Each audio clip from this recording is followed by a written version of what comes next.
Please be advised that the views and opinions of the host and guests do not reflect those of the station, the management, and its network.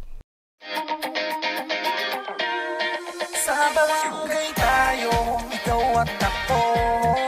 Sa barangay tayo, sa barangay tayo. Sa barangay tayo, ikaw at ako. Madami kang matututunan, nakaalaman, kaya lagi tandaan. Sa barangay tayo.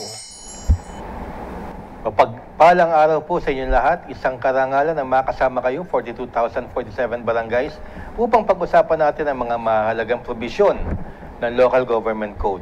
Nang sa ganon, mapagbuti natin ang serbisyong barangay. Kasama natin ang napakaganda at napakagaling na Kagawad Marie Formentera Ferrer. Maayog, malipayong adlaw kaninyong tanan. Ako po ang inyong lingkod, Kags Marie Formentera Ferrer, upang magbigay ng serbisyong higit pa sa inaasahan ninyo. Kasama ang ating pinakabagong co-host at pinagpipitagang kapitan, Cap Dondon Francisco. Salamat, Kags Marie. Isang mapagpalang araw po sa mga councils, sa mga lahat ng nanonood po.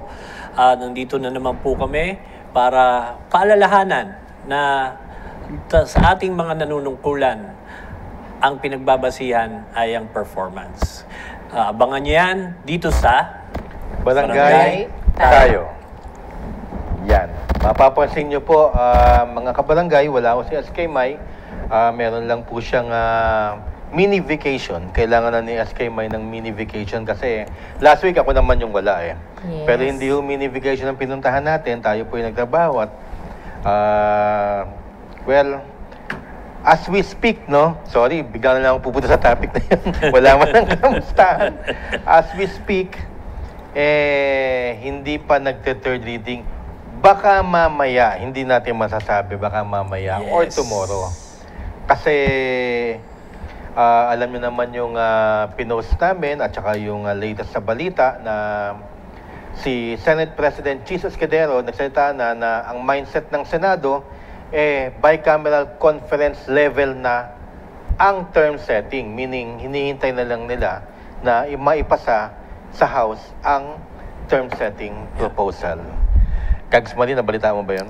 Nabalitaan ko yun, Kags. Actually, nung pinost natin yun, medyo nagkaroon na ng haka-haka ang ating mga kabarangay na ito na, dinadaan na tayo sa pag-fast track na naman. Pero alam niyo mga kabarangay, matagal na po nating hinihintayan na magkaroon na talaga ng third and final reading sa Congress para malaman natin kung ito ba ay maisa sa batas na after the bicameral na kung saan nagpahayag na po si Senator Chis Escudero na isa na to sa mga pag-uusapan for bicameral dahil nga, Kags, ang BARM nagkaroon na rin ng bicam at yun na nga ang iyong iuulat ngayon. Correct. Cap, may comment ka ba dun sa statement ni Senate President? Well, yun na yan. Yan na yung mangyayari. Sinabi naman natin yun eh. Ang galing na ng predictions mo, Kags Butch. Sinabi na natin yun na ito na yung mangyayari. Pag ginusto naman nila, sino pa ba makakahindi kung hindi Supreme Court o kaya ay pag-veto ng presidente. Mamaya na natin pag-usapan yan. Medyo malalim na yan mga kabarangay. Oo nga. Pero ang malinaw, yung BARM election, baka cancel. Nag-bicameral conference na pala sila. And it's already approved, tama ba? Approved na magiging October, instead of May 5, 2025, magiging ilang buwan lang naman, October something, tapos 2025, October 13, October 13, 2025. Madidelay lang siya ng ilang buwan. Ayun na napagkasunduan. Kasi, yung bicameral conference, kaya nagkaroon ng bicameral conference po dyan, ang sa House, ang gusto nila, ang eleksyon sa BARM, May 2026. Sa Senate, October 2025. Ang nanaig, ito, importante ito ha, ang nanaig sa Senate, okay? Yung composition, tumama po tayo dun sa dati nating research, ang ipadadala talaga sa Senate, sa bicameral conference, 8. Sa House naman is 16 congressmen. Kaya po, nasabi nga na dati ni Cap Dondon na wala namang botohan dyan, ang pinag-uusapan na lang yung provisions. So, nanaig yung provisions ng Senado kasi kung magbobotohan, Siyempre, mananaig yung 16 congressmen, di ba?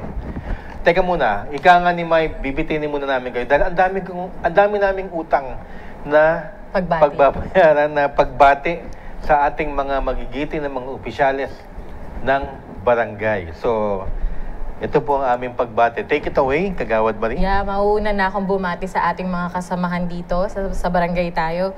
First of all, I would like to greet a happy birthday to Assistant Secretary of the DILG and the former City Mayor of Parañaque. Wala pong iba yan, kundi si Honorable Florencio June Bernabe Jr. Yes. Junior. Siya po ay nagse-celebrate po ng kanyang kaarawan ngayong araw na ito. Happy birthday. February 5. Happy birthday. Yes. Happy birthday po. At syempre, binabati rin po natin si Kagawad Jose Luis Bon ng Barangay Bagong Bayan, Ligao City, Bicol, Chairman Committee on Infrastructure and Electricity.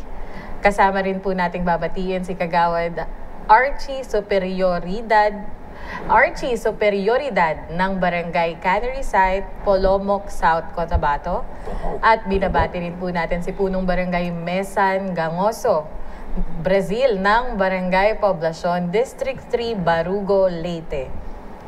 At hello din po kay Kagawad Mar Barcelo at Punong Barangay Diggs Haroy or Jaroy ng Barangay Kasisang, Malaybalay City.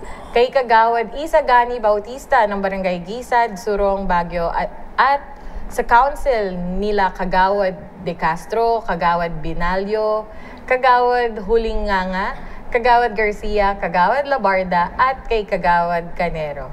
Kasama rin po nating binabati si Kagawad Jerry Abentong ng Davao City at ang sangguniang barangay po ng Tarlac, Los Baños, Laguna.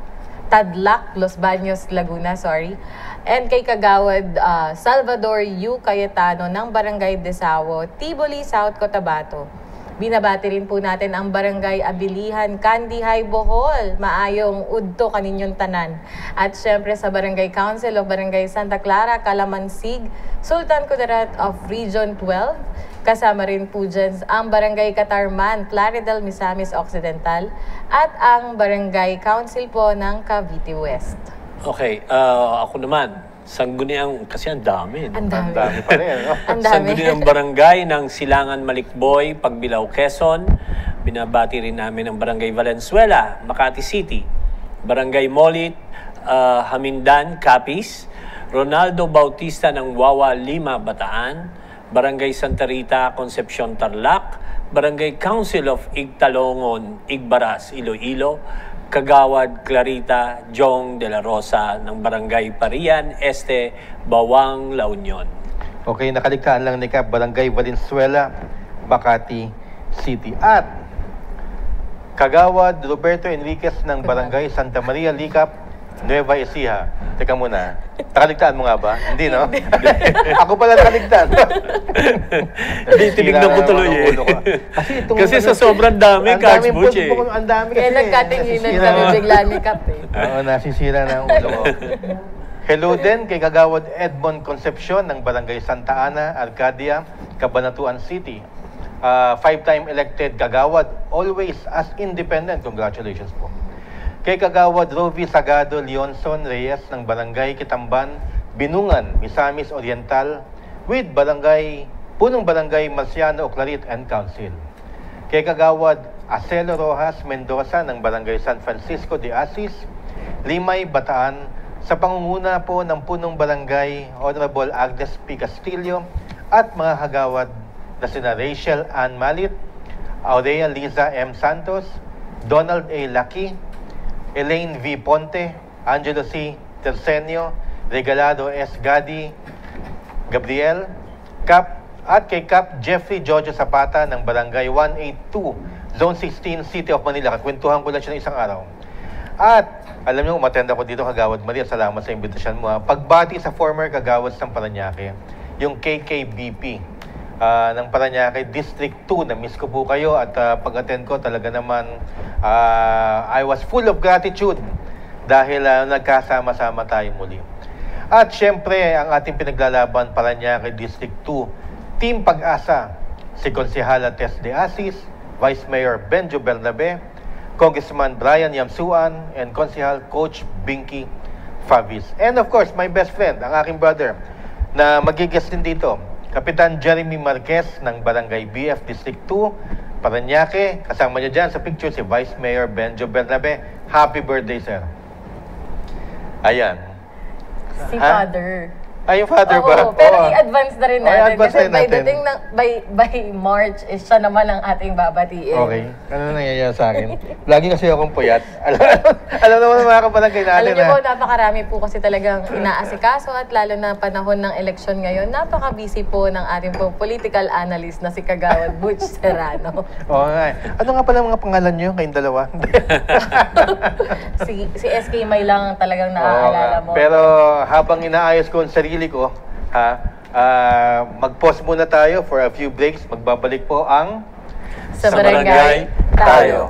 Sa barangay tayo, ikaw at ako. Nagbibigay ng aral sa mga kagawad at kapitan. Sa barangay